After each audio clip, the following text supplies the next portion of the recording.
La Voz del Derecho presenta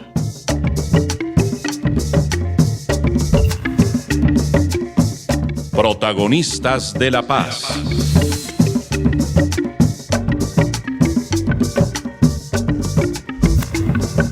Una reflexión crítica y de contenido sobre la realidad colectiva. Realizan, producen y conducen Valentina Erazo, Laura Barón, Alejandra Barrera y Santiago Forero. Protagonistas de la Paz.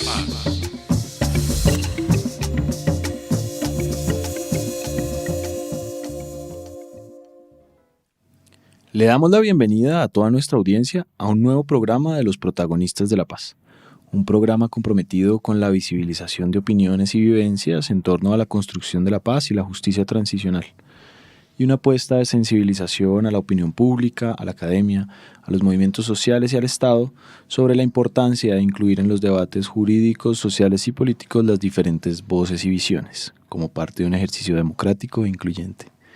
Hola Laura, ¿cómo estás? Hola Santiago, muy bien, ¿y tú? Muy bien, feliz de estar acá con ustedes nuevamente y de tener un programa tan lindo como el que tenemos hoy. Igualmente. Cuéntanos, ¿quién es nuestra invitada de hoy? Bueno, el día de hoy vamos a hablar de un tema muy especial y para eso contamos con Enid Bula. Enid es la asesora jurídica de Caribe Afirmativo, una organización que lucha por la defensa de la población LGTBI. Y lo que nos trae hoy es un poquito lo que sucedió la semana pasada en el marco del primer encuentro por la paz de la Comisión de la Verdad colombiana que se dio el 26 de junio en la ciudad de Cartagena. Entonces recordemos que la Comisión de la Verdad primero sigue un mandato para esclarecer ese impacto de la violencia en la sociedad, las responsabilidades en la guerra, las causas del conflicto, las causas que dan origen para que se haya perpetuado esa violencia y las razones por las cuales continúa el día de hoy. Entonces, la Comisión de la Verdad, siguiendo ese mandato que dura por 3 años, empieza una serie de encuentros por la paz cuyo objetivo es más o menos tener un diálogo con la institucionalidad y con las víctimas para que puedan dar visibilidad a ese dolor, a ese sufrimiento que se originó y que pues produjo este conflicto armado. Entonces, este primer encuentro por la paz se dio en homenaje a las víctimas sobrevivientes de la violencia sexual. Eso pone sobre la mesa 2 cosas que muchas veces se han naturalizado. Lo primero es la violencia basada en género y la violencia sexual y sus usos en el conflicto armado no internacional. Y en segundo es entonces esa violencia sexual, pero destinada a humillar y a violar los derechos de la población LGTBI y su especial modo de operar en zonas de conflicto armado. Y por eso hoy contamos con Enid Bula. Hola Enid, ¿cómo estás? Hola Laura, hola Santiago, un saludo a todas las personas que nos escuchan. Para nosotros desde Caribe Afirmativo es un placer estar con ustedes aquí la tarde de hoy. Bienvenida Enid, qué bueno tenerte aquí y bueno, qué importante hablar estos temas que a veces resultan tan invisibilizados y que fueron o son aún elementos que afectan a nuestra sociedad y que ponen en situaciones de vulnerabilidad muchas veces a los más débiles. Enid, lo primero que me surge de pregunta es, se habla mucho del tema de violencia basada en género, de violencia sexual, de LGTBI, pero muchas veces la gente no sabe específicamente a qué se refieren estas siglas. ¿Nos podrías ilustrar un poquito a qué nos referimos cuando hablamos de población LGTBI? Cuando hablamos de población LGBTI estamos utilizando una categoría política que se refiere a personas lesbianas, gays, bisexuales y trans. Cuando digo que es una categoría política me refiero principalmente a que su objetivo no es homogeneizar a las personas con orientaciones sexuales, identidades de género o expresión de género diversa, sino que se ha utilizado precisamente en el marco de la movilización social y las reivindicaciones políticas de este grupo poblacional. pero en general la idea es que cobije a las personas con orientaciones sexuales, identidades de género, expresiones de género diversas, como un grupo poblacional que ha sido históricamente discriminado, excluido y ha sufrido violencias. Incluso cada vez estas siglas van variando, ¿no? Que tengo entendido que ahora incluso hablamos de una Q que se suma al LGTBIQ. Más uno. Más uno. Y así cada vez como que vamos avanzando en ese reconocimiento político también, como tú lo dices. Eso también causa un poco de inquietud, ¿no? O sea, vamos. Sí, claro, ya a medida que ha venido avanzando el reconocimiento de derechos y el reconocimiento público de este grupo poblacional, se han venido incluyendo nuevas siglas a la sigla LGBT. Lo cual tiene muchas veces una crítica y las personas empiezan a decir, bueno, pero entonces LGTBI plus 1, ¿eso qué significa? Al mismo tiempo, muchas personas creen que sería también comenzar a excluir y generaría un efecto contrario. ¿Tú qué opinas? Yo creo que lo importante es tener claro que la idea no es que la categoría homogeneice a las personas con orientación sexual, identidad de género o expresión de género diversa, sino que se entienda precisamente como una carta de navegación en este tema de la diversidad sexual y de género, como algo que nos permite precisamente exigir derechos o posicionar la agenda de diversidad sexual y de género en el ámbito político, pero que efectivamente las personas no tienen una única identidad. De hecho, las personas tienen orientación sexual, identidad de género, expresión de género, pero también tienen una pertenencia a un grupo étnico, por ejemplo, tienen una raza, tienen una clase económica, tienen, digamos, múltiples identidades que se interseccionan. Entonces, la idea es que no tengamos como una visión homogeneizadora del tema, sino que lo entendamos como una categoría que ha servido en el plano de lo político para reivindicar derechos. Y en esa reivindicación, sin duda alguna, posicionar en la agenda política los derechos de la población LGTBI ha sido una lucha constante hasta el día de hoy. Y esa lucha, por ejemplo, la empezamos a ver también durante los diálogos de La Habana. En los diálogos de La Habana, uno de los debates era cómo se incluía la parte del enfoque de género, ideología de género. Hubo muchísimos debates y conflictos alrededor de eso. Pero ¿cuáles fueron los logros en esos acuerdos de La Habana para que la población LGTBI se vea reflejada en esos acuerdos y pueda seguir en esa lucha desde el sistema integral que crean los acuerdos para su participación? Sí, Laura, como decías, la inclusión de las personas LGBTI en el acuerdo de paz se logró gracias a una lucha política y a la movilización no solo del movimiento LGBT, sino también y de manera principal el movimiento de mujeres. Yo diría que pues es el primer acuerdo de paz en el mundo que reconoce de manera explícita y específica que las personas LGBT sufrieron violencias diferenciadas en el marco del conflicto armado y que como consecuencia de ello tuvieron también impactos y afectaciones diferenciadas. Además de eso, se incluye el enfoque de género como un principio transversal a la implementación del acuerdo de paz y en ese sentido al funcionamiento de todo el sistema integral de verdad, justicia, reparación y no repetición. En ese sentido se establece, por ejemplo, que la Comisión para el Esclarecimiento de la Verdad debía tener, como en efecto lo tiene, un grupo de género y asimismo que la Jurisdicción Especial para la Paz y la Unidad de Búsqueda de Personas dadas por desaparecidas debían tener, como en efecto lo tienen también, unos grupos de género. Entonces, sí creemos y estamos convencidas de que el acuerdo de paz y los logros que se tuvieron en materia de reconocimiento de personas LGBT han sido fundamentales para que en el marco de la implementación se empiecen a visibilizar y a reconocer estas violencias contra personas LGBT que históricamente han sido invisibilizadas o naturalizadas. Que el acuerdo ya lo traiga, creo que es un gran avance, que se enuncie, que se haya tenido en cuenta que incluso en el diseño institucional se incorporaran unos grupos, unas comisiones incluso que pudieran trabajar este tema. Creo que es algo muy importante.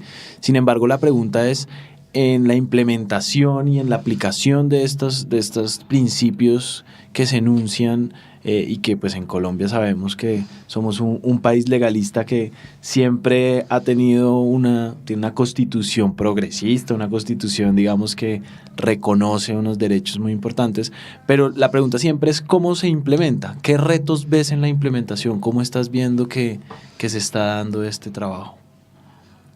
Bueno, yo creo que digamos que existen como muchos retos en el marco de la implementación y no solo están los que se relacionan directamente con la materialización e implementación efectiva del enfoque de género, sino que estos se entrecruzan y se entremezclan con los retos propios del contexto político colombiano actual.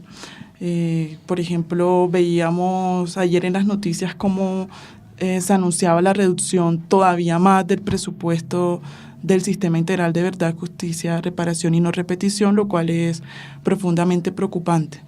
En materia de la implementación del enfoque de género, te podría contar que, por ejemplo, en el caso de la Comisión de la Verdad, esta ha venido realizando pues, desde los inicios de su funcionamiento, incluso en la fase de preparación, unos esfuerzos importantes por mantener la interlocución y el contacto permanente con organizaciones sociales que están defendiendo los derechos de personas LGBT y de mujeres.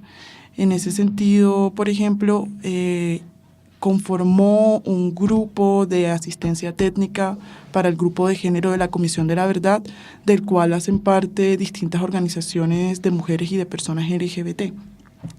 A su vez, el hecho de que el primer encuentro por el reconocimiento a la dignidad de las víctimas haya sido un encuentro que reconoce a las víctimas de violencia sexual en el marco del conflicto armado, también demuestra como un esfuerzo importante de la Comisión de la Verdad por posicionar el reconocimiento de las violencias basadas en género.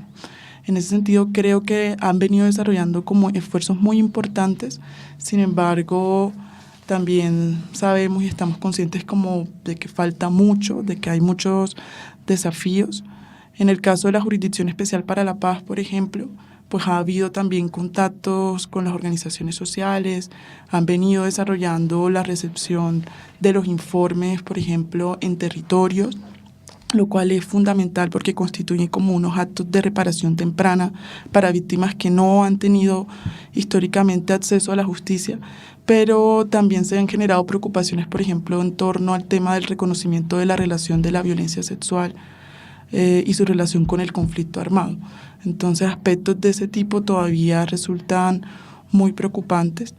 En todo caso, creo que el hecho de que el primer encuentro haya sido de reconocimiento de las víctimas de violencia sexual le envía un mensaje político desde la Comisión de la Verdad a la Jurisdicción Especial para la Paz, en el cual pues implica reconocer que la violencia sexual no constituyeron hechos aislados, sino que pues se enmarcaban en patrones de criminalidad y pues tenían sistematicidad. Entonces creo que tenemos muchos retos todavía, pero creo que desde los movimientos sociales se ha avanzado por lo menos en la interlocución y articulación con las instituciones y creo que eso contribuye a que sigamos avanzando de alguna manera. Y que sin duda alguna realmente la Comisión de la Verdad pone un precedente en términos de comisiones de la verdad en general, porque es la primera que le da un foco tan específico al tema de violencia basada en género y violencia sexual. Ninguna otra comisión de la verdad en la historia que llevamos hasta el momento le ha dado semejante significado. Entonces creo que pone un precedente importantísimo para el resto de comisiones que se vienen en el mundo. Una de ellas, por ejemplo, la Comisión de Malí, que está siguiendo de la mano, está siguiendo muy de cerca lo que está pasando aquí en Colombia. Y una de las cosas, Enid, que yo creo que puede ser uno de los retos, y me gustaría saber, ¿tú qué opinas? Es que cuando hablamos de violencia basada en género, tenemos la tendencia a pensar de una vez en mujeres heterosexuales. O sea, inmediatamente nos encuadramos en ese sector de la población. Y excluimos de taquito, por decirlo así, al resto de personas que han sido víctimas de esta violencia. ¿Cómo podemos incluir dentro de ese discurso político y los debates a la comunidad LGTBI, continuando o como ampliando ese espectro, ampliando la noción de género como tal?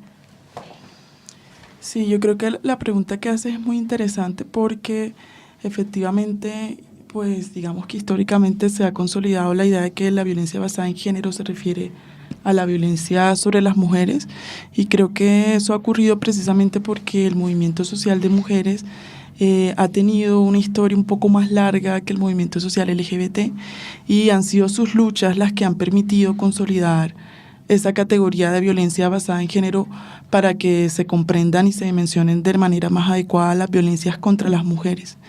Pero también pienso que efectivamente, bueno, con los avances que hemos tenido en materia de reconocimiento de derechos, en el fortalecimiento del movimiento LGBT, en la articulación entre el movimiento LGBT y el movimiento de mujeres, ya se está logrando hace algunos años una comprensión más amplia del concepto de violencia basada en género, teniendo en cuenta que efectivamente la violencia contra las personas LGBT también constituye violencia basada en género, en la medida en que básicamente la motivación que subyace bajo estas violencias es que se les reprocha a estas personas por no cumplir con los roles asignados socialmente correspondientes a cada género. Entonces, como no cumplen con los roles sociales asignados de género, pues se les reprocha mediante la discriminación, la exclusión y la violencia. De ahí que, bueno, las personas LGBT también sufren entonces violencia basada en género. Entonces yo creo que comprender ese concepto amplio de violencia basada en género de esa manera es una forma de, pues, posicionarlo también en el ámbito de los discursos políticos y de la exigencia de derechos. Incluso, Anit, a mí me causa mucha inquietud que pareciera que estas reivindicaciones, como también lo expresaba un poco Laura, a veces se concentran solo en un movimiento casi que feminista, ¿no? Y incluso pareciera excluirse a los hombres. Me pregunto a veces las nuevas masculinidades qué rol también tienen en este reconocimiento y cómo podemos empezar a trabajar desde los hombres también para empezar a desmontar unos patrones históricos que han permitido que la violencia basada en género se consolide. Y por ahí seguidito hay un tema que me causó inquietud, y fue, digamos, el hecho reciente de la muerte del excombatiente en el Catatumbo, que tiene, digamos, un tema muy delicado, y es que dentro de las prácticas previas a su asesinato, a su homicidio, pues es cortado su pene, ¿sí? Y eso, digamos, tiene un impacto. Entonces mi pregunta es, frente a los hombres, las nuevas masculinidades, ¿cómo podemos trabajar estos temas también de violencia basada en género? Bueno, esa pregunta es un poco compleja.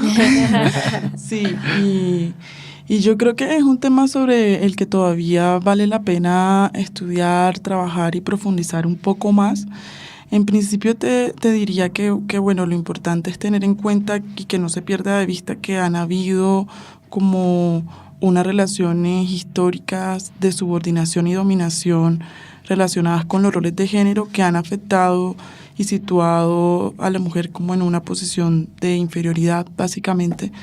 Entonces, de ahí que el concepto o la noción de violencia basada en género pues haya buscado proteger principalmente los derechos de las mujeres, y reconociendo que también pues se ha buscado reprocharle a las personas LGBT el hecho de no encasillarse en esos roles de género asignados socialmente, también lleva a que hablemos de violencia basada en género en contra de las personas LGBT.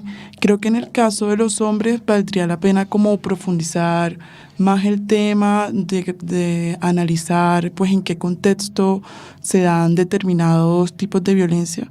Por ejemplo, el caso del excombatiente que pues nos estabas contando y que bueno, pues conocemos por lo que se ha evidenciado en prensa, se da en un contexto político de rechazo a las personas que están buscando o están en marco del proceso de reincorporación social, política y económica, y también de rechazo al proceso de implementación del acuerdo de paz. Creo que tiene unas dimensiones políticas muy importantes, y creo que que por eso de pronto no, pues inicialmente no lo analizaría desde la perspectiva de violencia basada en género. Pero también es importante tener en cuenta que el hecho de no analizarlo desde ese punto de vista no quiere decir que no se reconoce que hay casos de violencia sexual contra hombres, y creo que de todas formas en cada caso concreto habría que hacer como un análisis específico del contexto que le rodea para identificar qué papel o qué rol juega el género en ese caso concreto. Yo creo que al contrario, yo creo que sí debería darse desde un punto de vista de violencia basada en género, y es por lo siguiente: cortarle el pene a un hombre significa destruir esa masculinidad impuesta que tiene, ¿sí? Digamos, es cortar con esa virilidad que se ve obligado a demostrar, y eso es violencia basada en género hacia los hombres, ¿sí? E incluso creo que es un error que hemos cometido históricamente, y es esconder unos ciertos tipos de violencia basada en género bajo el nombre de tortura, por ejemplo, o bajo el nombre de otras categorías que están escondiendo e invisibilizando la violencia basada en género contra los hombres. Lo hemos hablado tú y yo, Santiago, por ejemplo, en los casos de Perú, cuando hablábamos de electrochoques en los genitales masculinos. Claro, eso es tortura, sí, pero es un caso de violencia basada en género también.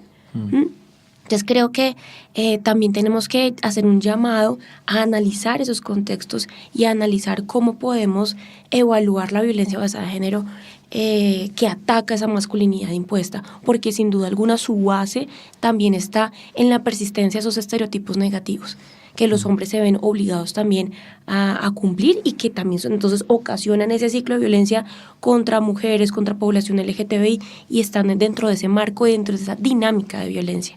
Sí, yo digamos ahí, el tema de los estereotipos que planteabas, Enid, me parece muy, muy importante, que entendamos que a veces son invisibles, ¿no? Como que la gente los niega, como no, sí, pero no, eso no es un rol, es que así son las cosas. Sí, un poco es como lo que uno siempre escucha cuando pone, pero ¿por qué están maltratando a esta persona por su orientación sexual o demás?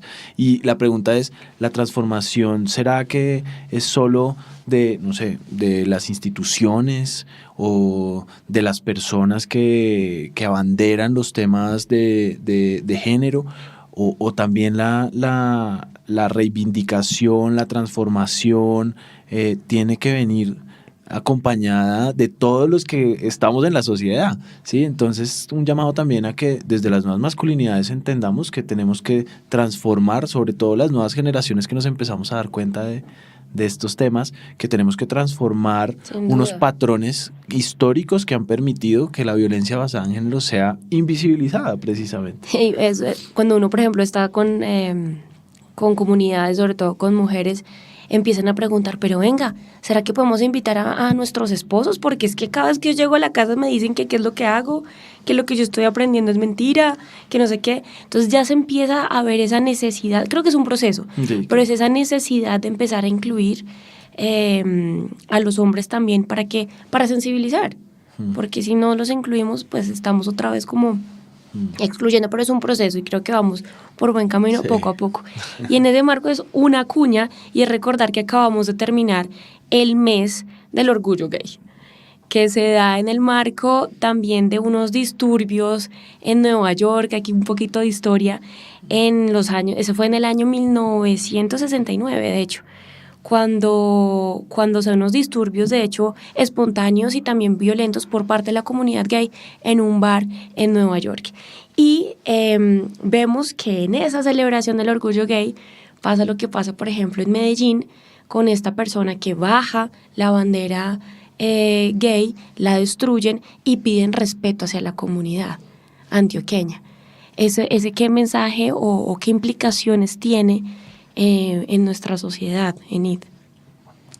Yo creo que ese lamentable hecho que comentabas pues tiene unas implicaciones muy importantes, porque bueno, precisamente lo que hemos venido tratando de evidenciar y de poner también y visibilizar desde las organizaciones que defendemos derechos de personas LGBT es que estas violencias que afectan a las personas LGBT tienen en la base prejuicios relacionados con la orientación sexual, con la identidad de género, con la expresión de género, pues de las víctimas. Entonces, en ese sentido, pues básicamente parten de estereotipos negativos que se asocian a las personas LGBT por el simple hecho de ser quienes son. Entonces hay una serie como de prejuicios que hemos venido identificando y que son repetitivos. Por ejemplo, entonces las mujeres trans se asume desde la visión de quien comete la violencia, que son criminales, que son vendedoras de droga, que son personas que prostituyen a menores, entre otros, una cantidad realmente de prejuicios que hemos identificado en nuestras investigaciones. Entonces, este tipo de prejuicios lo que hacen es que están en la base de estas violencias, las justifican, tanto para quien comete la violencia como para pues, la sociedad en general, y hacen que se vuelvan hechos naturalizados, que son percibidos como justificados, como correctos socialmente. Y eso es muy grave porque precisamente se genera que ocurran este tipo de hechos y que mucha gente esté de acuerdo, los celebre, los comparta en redes sociales. Entonces nos hace pensar y darnos cuenta verdaderamente que un paso fundamental para lograr erradicar estas formas de violencia es empezar a deconstruir estos prejuicios que como sociedad muchas veces se comparten y que permiten que se naturalicen violencias y se perciban como justificadas. Entonces, por eso creo que sí, que el caso que traje es muy pertinente, sobre todo porque precisamente pues, lo que estamos buscando es eso, tratar de deconstruir esos prejuicios y que se sepa que están en la base de esa violencia. Incluso, Anit, tuvo más difusión ese hecho que, pues a mi parecer, que la masividad de las manifestaciones el Día del Orgullo. O sea, en Bogotá fue impresionante. O sea, para mí fue impresionante. Yo pasé por la carrera séptima, la cantidad de personas, incluso heterosexuales, Claro. que están apoyando estas causas, o sea, una marcha de vida, de diversidad, de expresiones artísticas. Del respeto que reivindica la persona que tumba la bandera. Exacto, el respeto frente a las frente al diferente, ¿sí? Frente al hecho de ser diferente no podemos ser señalados, menos en esta sociedad colombiana donde somos tan diferentes. Uno va al sur, va al norte del país, va al oriente, al occidente y encuentra culturas que uno no creería que es un mismo país. Sí, de acuerdo. ¿Sí? Y eso me lleva a preguntarme cómo esto también ha afectado el conflicto armado, ¿no? Esta diversidad, cómo ha sido afectada en el marco del conflicto armado. Y me gustaría preguntarte cómo crees que se ha vivido esta violencia basada en género por parte de la población LGBTI en el conflicto armado no internacional que sufrimos acá en Colombia. Bueno, yo creo que como el mismo acuerdo lo reconoce y como lo han evidenciado las investigaciones que hemos venido desarrollando desde las organizaciones sociales, el conflicto armado afectó de manera diferenciada a las personas LGBT. Eso quiere decir que los actores armados perpetraron violencias diferenciadas contra las personas LGBT, básicamente en razón de su orientación sexual, su identidad de género o su expresión de género diversa.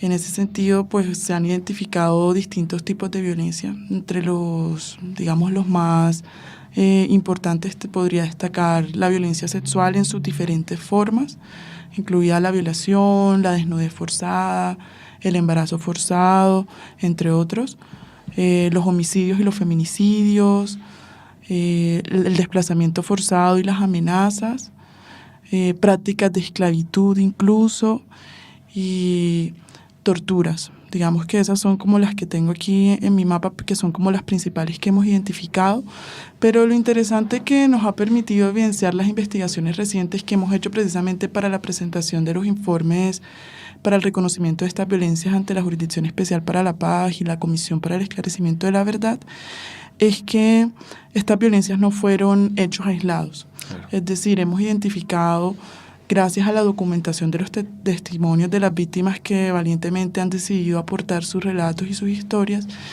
que estas violencias tenían unos modus operandi específicos que tenían unos fines estratégicos para el grupo y que todas estaban permeadas por un móvil prejuicioso.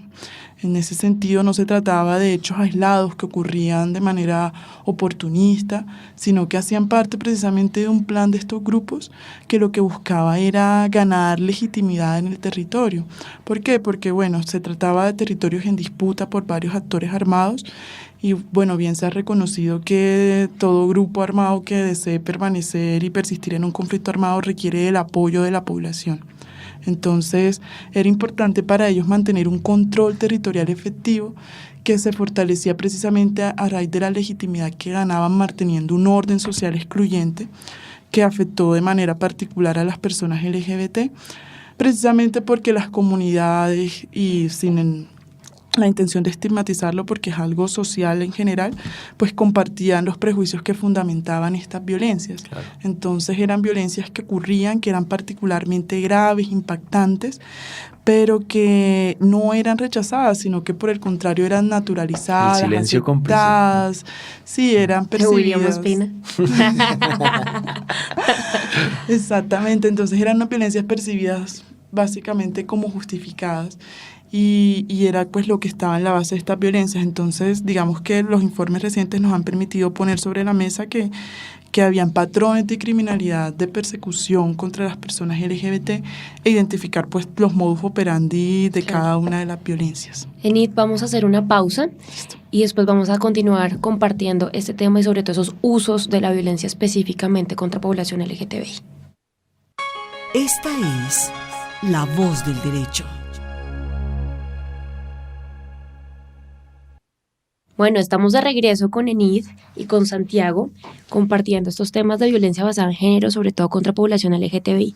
Y estamos hablando de esos usos de esa violencia contra la población, porque cuando vemos, por ejemplo, generalmente este tipo de violencias contra las mujeres, en el marco del conflicto armado se daba para humillar al enemigo, para mandar un mensaje de control sobre el territorio, porque la mujer es vista como propiedad de, y si yo ataco a la mujer, ataco su propiedad, ¿sí? Entonces usted es débil para esto dentro de muchos usos o estrategias en el marco del conflicto armado. Pero contra la población LGTBI fue algo muy específico y tú nos estabas diciendo que también era uno de esos usos era para legitimar su presencia en la comunidad por la aceptación de este tipo de violencias por la misma población. Y esto pues tiene unas implicaciones enormes y también es un llamado a nosotros para repensarnos. Claro. En ese sentido, ¿qué otros usos de esa violencia nos puedes compartir? Y ustedes que están en la costa Caribe, en esa región específicamente, ¿cómo se vivió? Además, tengamos en cuenta que el primer encuentro por la paz se da en la costa Caribe, lo cual también tiene un simbolismo por detrás en términos de reivindicación de derechos de la población LGBTI y de las mujeres. Sí, Laura. Entonces, bueno, básicamente sí, estaba diciendo que tenía un fin estratégico que era pues ganar legitimidad y fortalecer el control territorial para los actores armados. Digamos que en términos de nuestras investigaciones lo que hemos venido haciendo es precisamente partiendo de la categoría de violencia por prejuicio y del modo como ha sido estudiado y presentado por María Mercedes Gómez, que pues la violencia en el caso de los grupos armados contra personas LGBT en el marco del conflicto armado tuvo un uso jerárquico y también un uso excluyente. Cuando digo que tuvo un uso jerárquico me refiero particularmente a esos casos donde lo que se buscaba era posicionar a la persona LGBT como una persona inferior en razón de su orientación sexual, su identidad de género o su expresión de género diversa. Entonces, estas violencias lo que enviaban era un mensaje social en el que se ubicaba a la persona como un ser inferior, como un ciudadano o ciudadana de segunda categoría o de menor valor. Entonces, estas violencias no eliminaban a la persona, sino que básicamente lo que hacían era esto. Entonces, estaban articuladas con prácticas que humillaban, que insultaban directamente mediante expresiones peyorativas la orientación sexual, la identidad de género, la expresión de género de la víctima, y en ese sentido no tendían pues a eliminar a la persona por ello. Mientras que las violencias que tenían un uso excluyente, básicamente básicamente lo que enviaban era un mensaje en el que se decía que esa persona LGBT pues era totalmente incompatible con el orden social y por ello pues básicamente tenía que ser definitivamente eliminada del territorio. Entonces estas violencias no solo estaban buscando posicionar a la persona como inferior, sino que más bien lo que estaban haciendo era decir esta persona no puede existir, y eran violencias que ya tendían a la eliminación completa de la persona. Entonces eso eran como digamos los dos usos principales de la violencia que hemos venido identificando y que se articulaban precisamente con este fin estratégico del grupo de mantener el control del territorio y de legitimarse frente a la población. Precisamente, Nit, teniendo como todo esto en cuenta que nos comentas y reconociendo que también hay un trabajo previo de las organizaciones, porque creo que las organizaciones han venido haciendo un trabajo en silencio, de preparación, de documentación, de investigación, de todo lo que ha pasado en el marco del conflicto armado en Colombia. Me gustaría preguntarte cuál es la importancia de que ahora la institucionalidad que se crea, una comisión de esclarecimiento de la verdad, una jurisdicción especial para la paz, haga su primer, bueno, en este caso la comisión, haga su primer encuentro por la paz y acoja estas temáticas como, digamos, el centro principal, e incluso su primer encuentro esté enfocado en este tema. Sí, en efecto, y ahí creo que me conecto un poco con la segunda parte de la pregunta de Laura, que creo que la dejé en el aire. Para nosotras es muy importante que el primer encuentro se haya realizado en Cartagena, en la región Caribe, y que haya tenido como foco el reconocimiento de la violencia sexual. Porque precisamente pues primero pues generalmente, como decías, la institucionalidad tiene presencia en el centro del país, y precisamente si se analizan un poco los contextos en que se dieron estas violencias, fueron contextos de precaria presencia del Estado, donde las instituciones funcionaban de manera muy débil o no funcionaban y no ofrecían ningún tipo de garantías de reconocimiento de derechos o acceso a la justicia. Digamos que la mayoría de las víctimas cuyos testimonios hemos podido documentar nunca tuvieron la oportunidad de acudir a alguna institución del Estado para solicitar apoyo o para solicitar acceso a la justicia, sino que básicamente podríamos hablar de que los casos estaban en una situación de impunidad estructural, en la que incluso los actores armados tenían plena conciencia de que podían continuar ejerciendo estas violencias porque pues eran casos que no iban a sufrir ningún tipo de reproche ni social por las comunidades ni jurídico por ninguna institución del Estado. Entonces, por ello es muy importante que ahora las instituciones del sistema integral estén trasladándose a los territorios, a estos territorios que han sido históricamente abandonados. Por otro lado, es muy representativo también para las víctimas que estas instituciones hagan presencia en el territorio.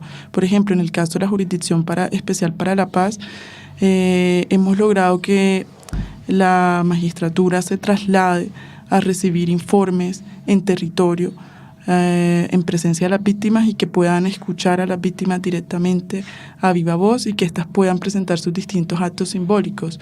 A primera vista uno pensaría que, como es la presentación inicial del informe y todavía no se ha iniciado como tal o no han sido reconocidas como víctimas formalmente, pues como que todavía no han iniciado su proceso, pero lo que la experiencia está demostrando es que estos actos previos de presentación de informe ya son una materialización efectiva de la justicia restaurativa y ya pueden ser entendidos como actos de reparación temprana en el caso de víctimas que han sido históricamente olvidadas por el Estado. Entonces, por ese lado también es muy importante.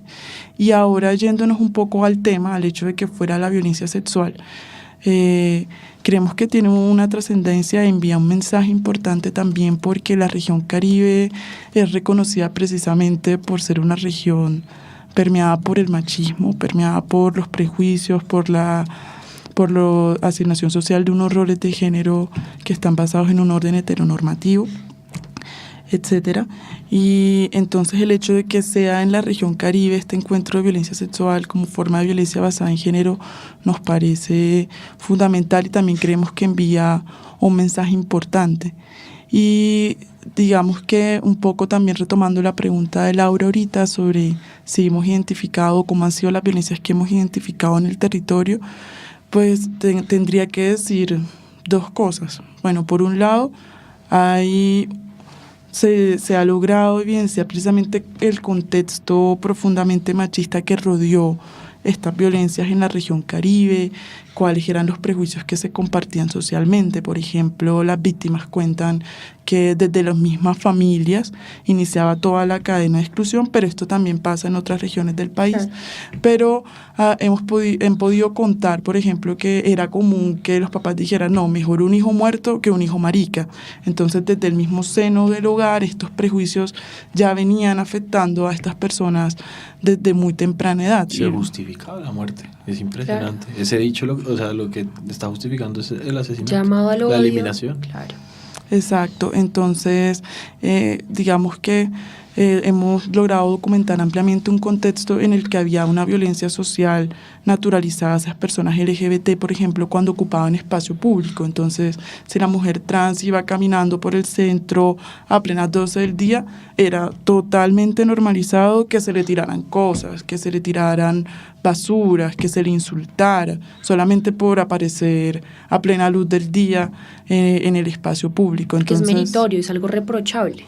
Exacto, entonces hemos logrado como identificar, gracias a nuestro trabajo pues previo en el territorio, como documentar muy bien estos contextos, y si hay unas violencias diferenciadas y particulares que se presentaron en la región Caribe, pero en todo caso algo que también hemos identificado, y sería como el segundo punto, es que estos patrones de criminalidad tienen similitudes importantes con los que hemos identificado en otros territorios diferentes a la región Caribe. Entonces, aunque hay diferencias, también hay similitudes muy importantes en el modus operandi, en el mensaje social, en el fin estratégico de legitimación, por ejemplo, y en el móvil prejuicioso, que nos hace también empezar a tener una mirada de estas violencias desde una perspectiva nacional, sobre todo de unos patrones que han sido tan invisibilizados. Entonces nos hace empezar a ver, bueno, estos son casos representativos que las organizaciones sociales han logrado poner en evidencia, poner en la lupa, pero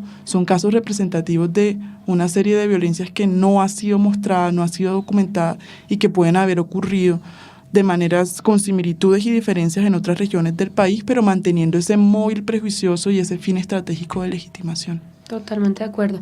Y ahí entramos con dos cosas, que son la noción de participación de las víctimas, clave en esto, y un tema de acceso, ¿no? A poder efectivo. Exacto, a poder participar. Y una aclaración, y es para toda la audiencia, y es que la comisión en su mandato no va a esclarecer casos individuales, sino casos representativos de patrones de violencia. Eso es importante que lo tengamos en cuenta, porque de la misma manera se ve en la participación de las víctimas, que no es caso a caso, sino a través de informes hacia la comisión. Yo le tengo dos preguntas a ustedes dos sobre ese tema, y es porque estamos hablando del primer encuentro de paz. Uno generalmente o históricamente tuvo, entonces, por ejemplo, la Comisión de la Verdad en Sudáfrica, ves la Comisión de la Verdad en Perú y en diferentes contextos en donde era un tema de masividad, de hacer estos eventos en lugares mucho más populares, ¿cierto? En donde tuviese acceso una masa de personas que pudieran visibilizar y tocarse el corazón con lo que están escuchando. En este caso hablamos de una ciudad, pues Cartagena, en un lugar bastante exclusivo. ¿Qué limitaciones de participación o acceso, no en este caso a las víctimas directamente afectadas, sino en la sociedad colombiana como tal, se genera?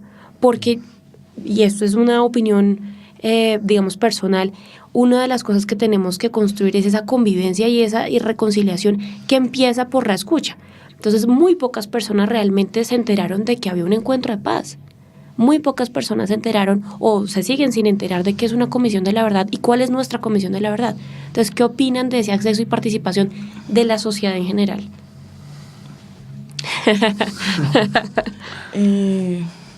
Bueno, yo creo que bueno, a veces me pongo en el lugar de la comisión y siento que su labor es tan compleja Sí, y totalmente de difícil acuerdo. tratar de, digamos, darle la voz a todo el mundo, garantizar el reconocimiento de todas las personas y la participación. Creo que se vuelve una tarea muy compleja. Yo creo que su apuesta fue básicamente por el enfoque territorial y de género, y por ello escogieron la región Caribe entendiendo su contexto particularmente machista y permeado por el prejuicio, y escogieron la violencia sexual precisamente también para ir posicionando esta violencia basada en género. Pero sí entiendo que efectivamente puede haber algunas dificultades de acceso. Entiendo que este es el primer encuentro de varios que se van a venir realizando, y básicamente por lo que hemos visto, los siguientes van a ser o van a tratar de articular otras regiones y otros territorios del país. ¿Por qué escogieron Cartagena? Pues no tendría como claro. Creo que quizás porque bueno, Cartagena ha sido como un lugar donde en la región Caribe se ha utilizado como para realizar muchos eventos públicos y que por eso pues se ha posicionado como precisamente pues como un lugar que permite como visibilizar Simbólico espacios completamente. artísticos, culturales, etcétera. Sin embargo, evidentemente sí es un lugar bastante exclusivo. Creo que hubo una participación importante de personas de la región Caribe. Pues en el Teatro Adolfo Mejía habíamos aproximadamente unas 600 personas que lograron movilizarse. Y bueno, creo que también como primera experiencia pues puede dejar como muchos aprendizajes como para la organización de futuros espacios y futuros encuentros de reconocimiento que de pronto puedan permitir una mayor accesibilidad. Sin embargo, en todo caso, pues dejaría sentado que creo que la comisión debe seguir manteniendo esta estrategia de realizar los encuentros en territorio, Claro. y no pues solo en el centro, para que pues podamos tener participación todas y todas. Sí, yo creo que hay varias lecturas que uno pudiera hacer. Uno puede mirarlo desde un punto de vista excluyente, ¿cierto? Porque pues Cartagena en el centro histórico, un espacio exclusivo donde pues es costoso, no es fácil de llegar pues para muchos territorios.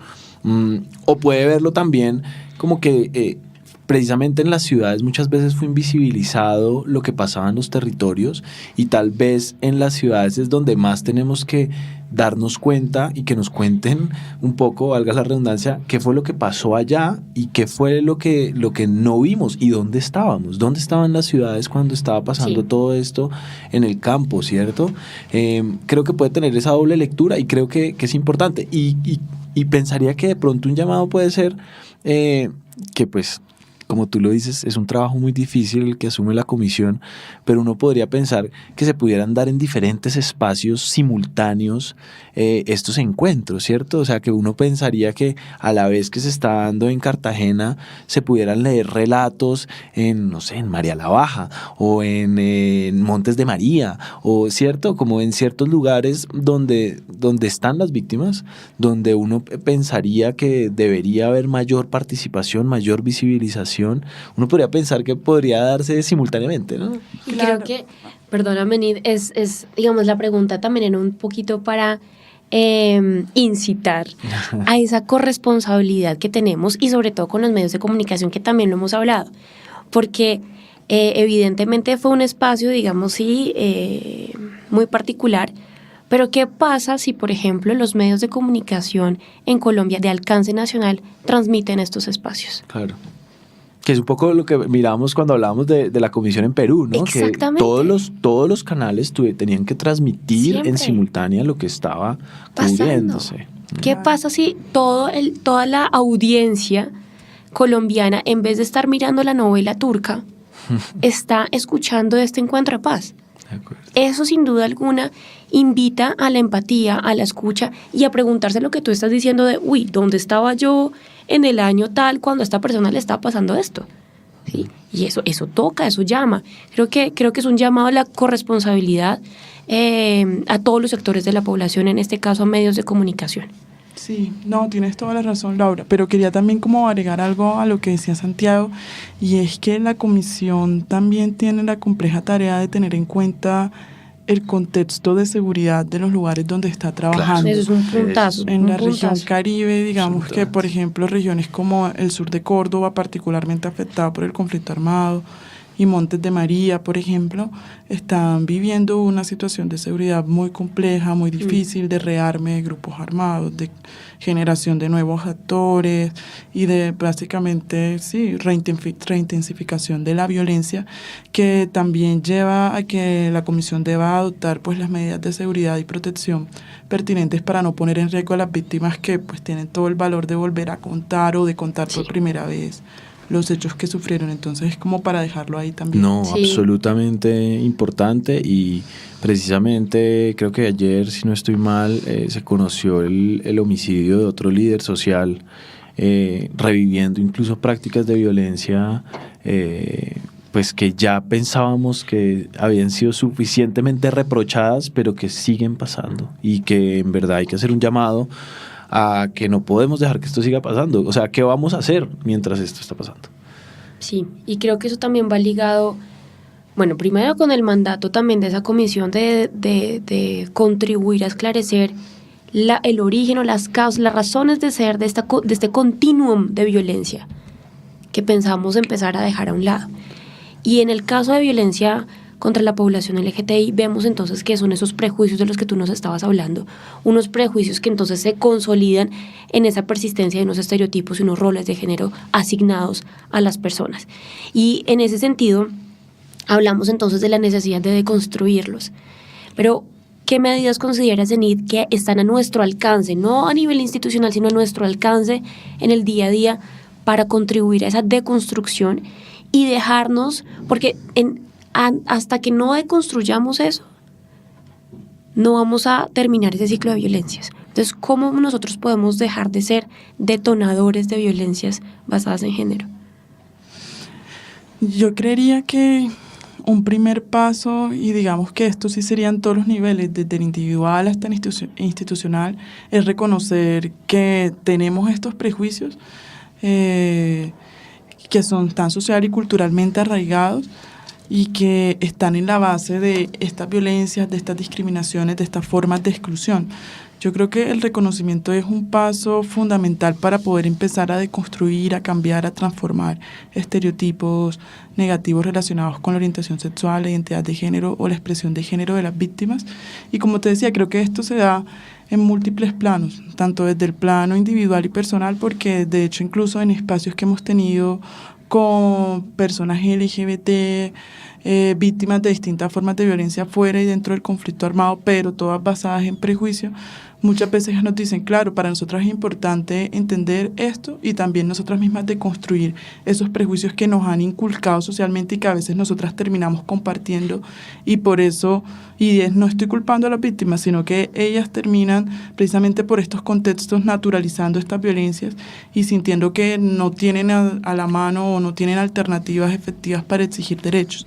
Pero también va al plano de las instituciones. Precisamente lo que las organizaciones sociales estamos tratando de hacer es que las instituciones reconozcan estos prejuicios como la fundamentación de estas violencias, y por eso creemos que la JEP y la CEF nos ofrecen también como una oportunidad histórica, por el hecho de que el informe de la Comisión de la Verdad que narra la historia del conflicto armado en Colombia reconozca explícitamente, bueno, hay unas violencias que sufrieron las personas LGBT por prejuicios, y estos prejuicios los compartimos como sociedad y están en la base de estos hechos tan atroces, o que la Jurisdicción Especial para la Paz en sus sentencias también lo haga, constituye un primer paso para avanzar en la garantía de no repetición, en el reconocimiento como sociedad de estos prejuicios, y así empezar también a deconstruirlos y a erradicarlos.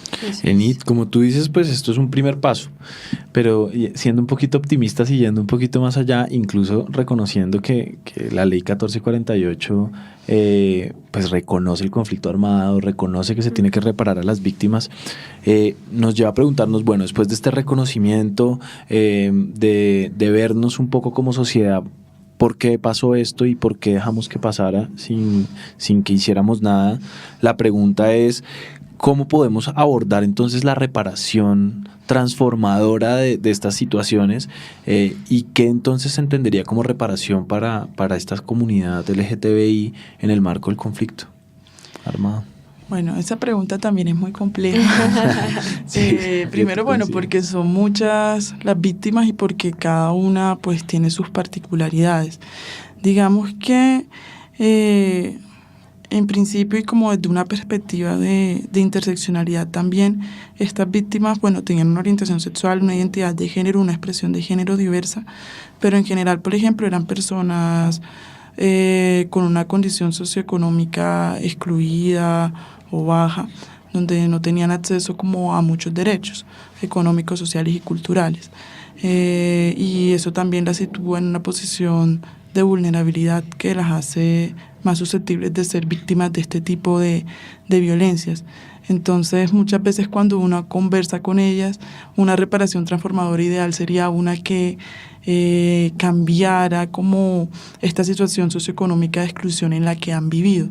Sin embargo, sabemos que el sistema integral, como está planteado, y particularmente la Jurisdicción Especial para la Paz, no va a ordenar reparaciones de contenido económico, y eso lo hemos venido pues trabajando evidentemente con ellas para generar como un ajuste de sus expectativas y que sepan lo que pueden esperar de este tipo de procesos. Sin embargo, lo menciono porque para ellas sería fundamental y sería como una forma también de prevenir futuras violencias, lograr como acceder a derechos de educación, de salud, de trabajo, de una manera efectiva cuando realmente nunca o muchas oportunidades no han podido.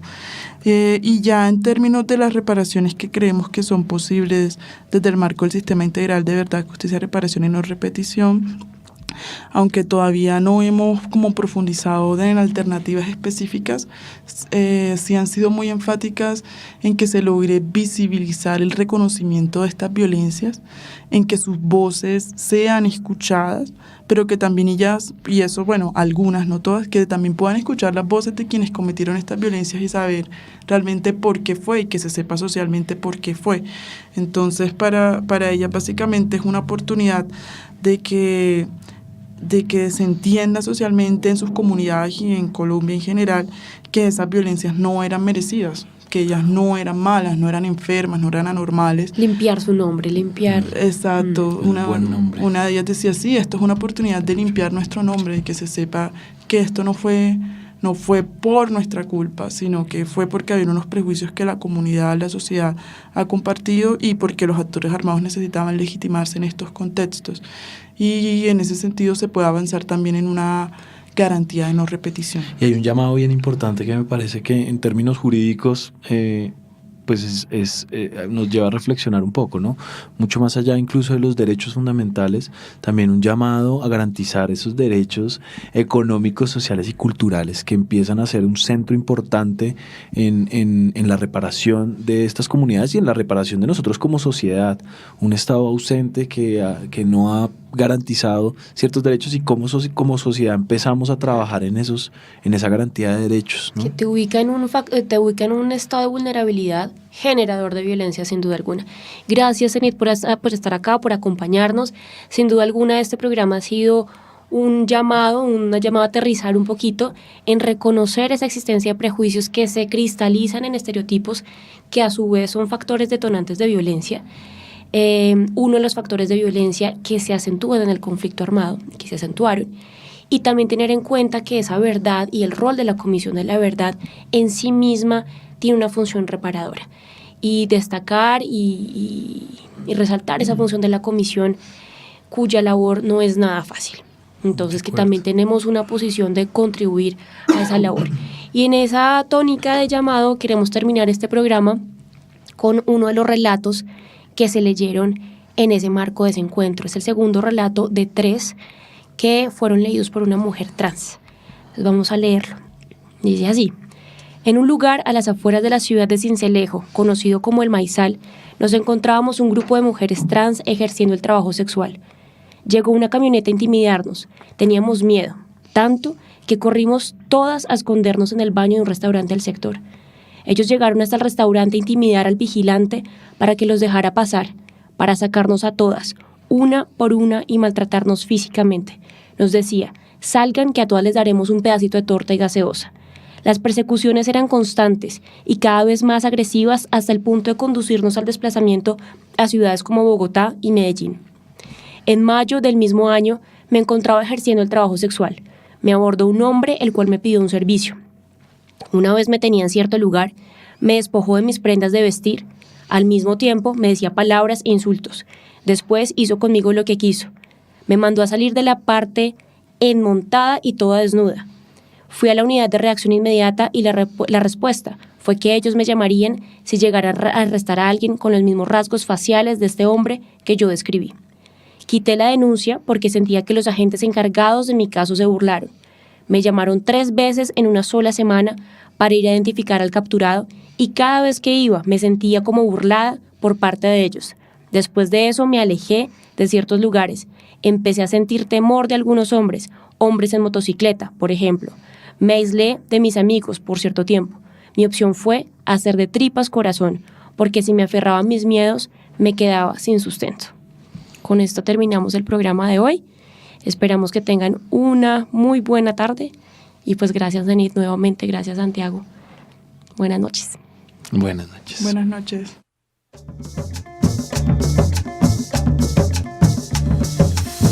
La Voz del Derecho presentó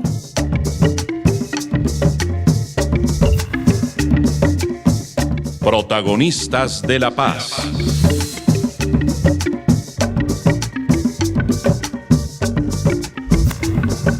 Una reflexión crítica y de contenido sobre la realidad colectiva. Realizan, producen y conducen Valentina Erazo, Laura Barón, Alejandra Barrera y Santiago Forero. Protagonistas de la paz.